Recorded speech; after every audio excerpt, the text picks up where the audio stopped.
Happy new year. আশা করি সবাই সুস্থ আছো এবং খুব ভালো আছো। এই নিয়মটা বাবাকে দিয়েই শুরু করা হলো, যেহেতু বাবা বাড়ির সব থেকে বড় ছেলে, তো সেই জন্য এই সব থেকে বড় যিনি তাকে এইটা নিজেকেই নিয়মটা পালন করতে হবে। তারপর সেকেন্ডে ছিলেন উনি, বড় ছেলে।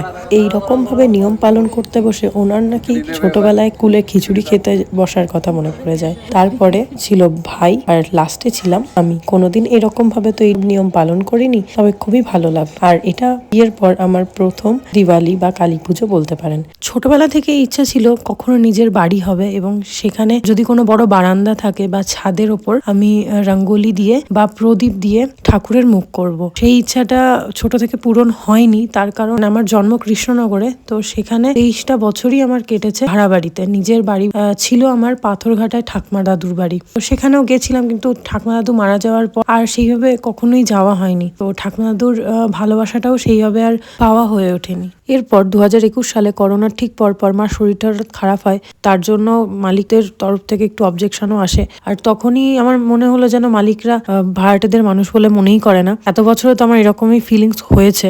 নিজের বাড়ি না থাকলে সবাই ওই কুকুর ছাগলের মতোই ব্যবহারটা করে। তখনই বাবাকে বললাম, খুব কান্নাকাটি করেছিলাম, খুব খারাপ লেগেছিল। তারপরে আমাদের দেশের বাড়িতে জমি জমা বিক্রি হয়ে যায় এবং আমার হাজবেন্ডের জন্য এবং আমার ছোট মামা সবাই মিলে সবারই তাগিদে বলতে গেলে ফাইনালি আমরা ফ্ল্যাটটা নিই। আমার একটা সুপ্ত ইচ্ছা মনের ছিল যে যদি কখনো বাড়ি হয় তাহলে যেন বুড়িমার কাছাকাছি থাকতে পারি। কিন্তু সত্যি বলতে চাষাপাড়ার এরিয়ার মধ্যে বা বুড়িমার কাছাকাছি কোনো বাড়ি বা ফ্ল্যাটের দাম একদম আকাশ ছোঁয়া। সৌভাগ্যবশত আমরা বুড়িমার কাছাকাছি মানে চাষাপাড়ার এরিয়ার মধ্যেই আমরা ফ্ল্যাটটা পাই। সত্যি বলতে বুড়িমাকে অনেকে প্রতিমা হিসেবে ভাবে, কিন্তু আমি বুড়িমাকে আমার নিজের মা হিসেবেই মনে করি। ছোট থেকে তাই মনে করে এসেছি, কারণ আমি যে কথাগুলো কাউকে বলতে পারি না, আমার সব মনের কথা আমার নিজের ফ্রেন্ড বা মাকেও যেটা বলতে পারি না সেটা আমি বুড়িমাকে বলি। সেই জন্য আমি চেয়েছিলাম যে মায়ের কাছে থাক। এরপর বিভিন্ন পারিবারিক কারণ এবং অসুস্থতার জন্য কখনো দিওয়ালি সেভাবে পালন করা হয়নি। তারপর 2023-এ আমার বিয়ে হয়ে যায় এবং আমি শ্বশুরবাড়ি আসি।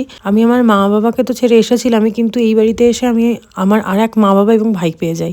এনারা আমাকে নিজের মেয়ের মতোই ট্রিট করে এসেছেন। আমি ভুল করলে যেমন শাসন করেন, তেমনি যখন আমার ভালো লাগে না বা মন খারাপ করে তখন নিজের বুকে টেনেও নিয়েছেন। আমার মনে হয় যে মেয়েটা বিয়ে করে অন্য সংসারে যাচ্ছে তাকেও মানিয়ে নেওয়া উচিত এবং সেই সংসারের মানুষগুলোকেও মানিয়ে নিতে হবে। কখনো কখনো ছোটখাটো ভুল সমস্যা প্রতিটা সংসারই হয়ে থাকে, সেগুলো যেমন বসে ডিসকাস করাটা খুব দরকার বলে আমারও মনে হয়। যদি এই বিষয়টা কেউ বুঝে যায় না, সেই মেয়ে বলুন পরিবারটাকেই বা বলুন, দুজনকেই মানিয়ে নিতে হবে এবং দুজন যদি মানিয়ে নিতে শুরু করে তাহলে হয়তো এখন যে ডিভোর্স গুলো হচ্ছে বা যে সংসারে অশান্তি গুলো হচ্ছে, ভুল বোঝাবুঝি, সেগুলো হয়তো অনেকটা কমে যাবে। কোনো শ্বশুর শাশুড়িরও মনে হবে না যে না ওটা বৌমা, ওটা এবাড়ির মেয়ে নয়।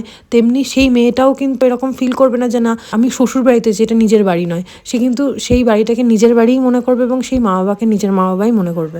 আমি আঁকতে খুব ভালোবাসি, আমার আঁকার একটা চ্যানেলও আছে। বাড়ি গিয়ে যখন আমি বাবাকে বলি যে এরকম প্রদীপ দিয়ে আমি কালী ঠাকুরের মুখ করতে চাই, তখন বাবা বললো হ্যাঁ বলো কতগুলো প্রদীপ লাগবে, কোনো অসুবিধা নেই, আমি এনে দেবো।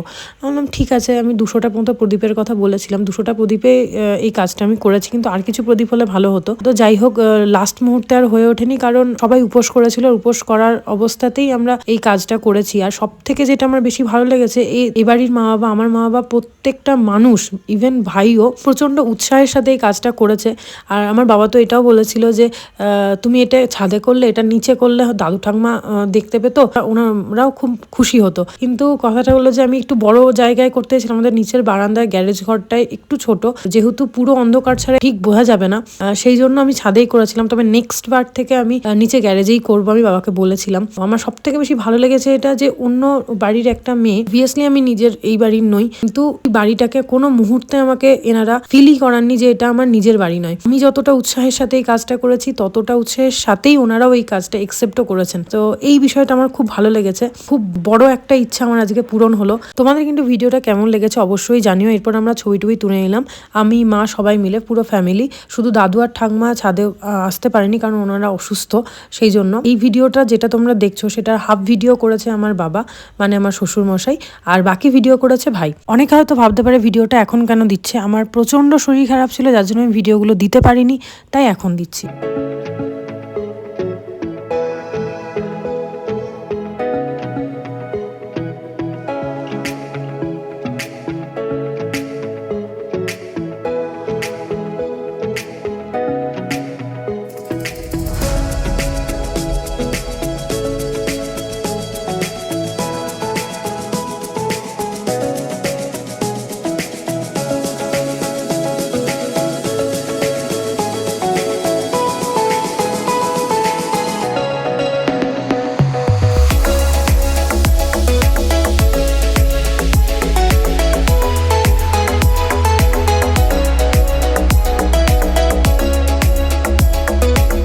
তারপরে আমরা রেডি হয়ে গেছিলাম, রাত্রির বেলা 10টা নাগাদ আমরা বেরিয়ে পড়েছিলাম ঝংকারে অঞ্জলি দেওয়ার জন্য। আর এই জায়গাটির নাম ছিল ফুলিয়ার কৃত্তিবাস। হ্যাঁ, ঠিকই ধরেছেন, আমরা মহাকবির কৃত্তিবাস ওঝাকে চিনি, যিনি রামায়ণকে বাংলায় অনুবাদ করেছেন এবং এই স্থানেই তিনি রামায়ণকে বাংলায় অনুবাদ করেছিলেন। তারপর এই স্কুলের মাঠেই সবাই কালীপুজো উপলক্ষে ডিজে বাজিয়ে দেখলাম ছেলেমেয়েরা এনজয় করছে, খুব ভালো লাগলো। আর ছোট্টখাট্ট একটু মেলাও বসেছে। তারপরে আমরা সোজা চলে গেলাম মা ঝংকারের সামনে, সেখানে বসার জায়গা ছিল অঞ্জলি দেওয়ার জন্য। রাত্রির বেলা 3:30 4টে পর্যন্ত ওয়েট করার পর অঞ্জলি দিলাম এবং শেষে বাড়ি চলে এলাম। এরপর আমরা কিছু ছবি তুলে নিলাম এবং এই শাড়িটা আমি নিয়েছিলাম বালাজি থেকে, স্পেশালি কালীপুজো এবং ভাইফোঁটার জন্য। তোমাদের কেমন লাগলো এই শরীর নিয়ে? আর এতটাই ক্লান্ত ছিলাম আমরা, আর আমাদের ঠাকুর দেখতে যাওয়ার ক্ষমতা ছিল না, তাই জন্য আমরা ঠাকুর দেখতে বেরোইনি। আর এখানে অঞ্জলি দিতে বসে রাত্রিবেলা 3টের সময় আমাদের এত ঘুম পেয়ে গেছিল যে আমরা তাকাতে পারছিলাম না। আমি তো মনে মনে এটাই ভাবছিলাম, যদি ফোনটা আনতাম একটু গেম তো খেলা যেত। তো যাই হোক, মাও তাই বলছিল, আর এখানে মাকে আমি ঘুম কাটানোর একটু হাসানোর চেষ্টা করছিলাম। এখানকার বিসর্জন শুনেছি একটু আলাদা, অন্যান্য জায়গায় যেমন বিসর্জন হয় এখানে বিসর্জন সেরকম নয়, সব প্রতিমা মাঠে নিয়ে যাওয়া হয় রঙ্গমঞ্চে। তো সেখানে তার আগে শোভাযাত্রা হয়, সেই শোভাযাত্রাটায় পুরোটাই থাকে লাইটিংয়ের, যেটা কখনো আমি দেখিনি, আমার খুব ভালো লেগেছিল।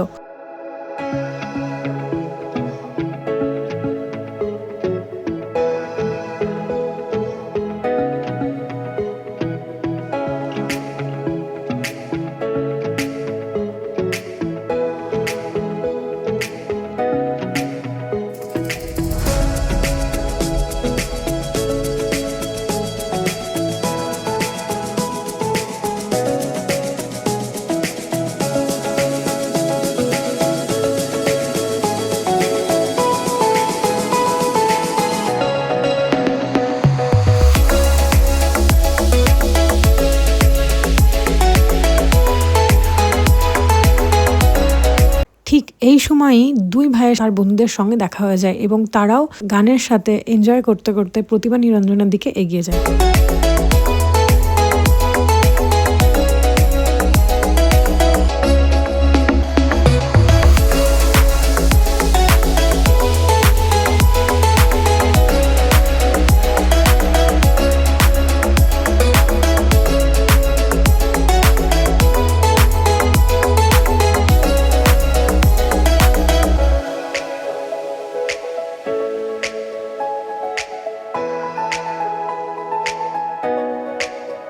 এরপর 11:30 কি 12টা নাগাদ আমরা বাড়ি চলে আসি। আর বাজনা শুনে আমরা বাড়ি থেকে বেরিয়ে এসে দেখি এখানে আরেকটি প্রতিমা নিরঞ্জনের জন্য শোভাযাত্রা বেরিয়ে গেছে এবং সেখানে শুরুতেই ছিল রাধাকৃষ্ণের এবং তার সখীদের লীলা খেলা স্বরূপ একটি নৃত্য। তারপরেই দেখলাম প্রচুর মেয়ে এবং ছেলেরা একত্রে নিরঞ্জনে বেরিয়েছে। আর এখানকার মেয়ে এবং বউদের নাচ দেখে আমার পুরো মামার বাড়ির কথা মনে পড়ে যায়, কারণ আমরা বোনেরাও এরকমভাবেই এনজয় করি প্রতিটা অনুষ্ঠানে, পুজোতে এবং কোনো কিছু না থাকলেও ঘরের মধ্যে বক্স বাজিয়েও আমরা এরকম আনন্দ করেছি। এরপর এদের নাচ দেখে আমিও থাকতে পারিনি, বাড়ির ভেতরেই আমিও একটু নেচে নিলাম।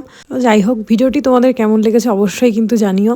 লাইক, শেয়ার এবং কমেন্ট করতে কিন্তু একদম ভুলো না। কালী পুজোর দিনই ভাইয়ের বার্থডে ছিল, যেহেতু কালী পুজোর দিন বার্থডে ছিল, সবাই উপোস করেছিল, তো কোনোভাবেই সেটা হয়ে ওঠেনি পালন করা। তো নেক্সট দিন সেটা হয়েছে, তার ভিডিও আসছে নেক্সট ভিডিওতে, তার জন্য সাথে থেকো।